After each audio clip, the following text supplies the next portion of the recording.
बहिणीचं लग्न 2 महिन्यावर आलंय म्हटल्यावर शॉपिंगला तर सुरुवात करायलाच हवी ना. तर त्यासाठीच आम्ही निघालो पुण्यात. चिनू पहिल्यांदाच मेट्रोमध्ये बसणार होती. मेट्रोमध्ये पण चिनूला कोण ना कोण घ्यायचं.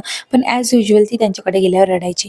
मंडईला उतरलो आणि लेहंगा बघायला सुरुवात केली. 1.5 ते 2 तास झाले तरी आम्हाला लेहंगा भेटला नाही. म्हणून थोडा ब्रेक घेऊन आम्ही घेतला निंबू पाणी.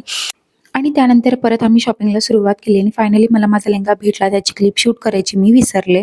त्यानंतर थोडी स्ट्रीट शॉपिंग केली आणि मेट्रो स्टेशनकडे जात असतानाच मी हा निवडलेल्या भाज्यांचा स्टॉल मला दिसला आणि मी इथून पालेभाज्या घेतल्या आणि प्रत्येकी ₹30 पॅकेट होतं. शेजारी चक्क वाफवलेल्या आळूवड्या आणि कोथिंबीर वड्यांचाही स्टॉल होता. ₹80 ला 100 ग्रॅम देत होते ते.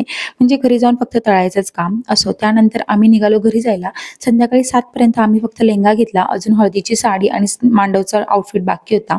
तर तो नेक्स्ट सॅटर्डे करू असं ठरवून आम्ही घरी जायला निघालो. आम्ही अर्थात परत मेट्रोनेच गेलो. शॉपिंगमुळे मला चिनूला घेताच आलं नव्हतं आणि जेव्हा मी घेतलं तेव्हा तिचा मूड असा काहीसा होता. तर बस आजसाठी इतकंच. भेटूया पुढच्या व्लॉगमध्ये. तोपर्यंत बाय बाय.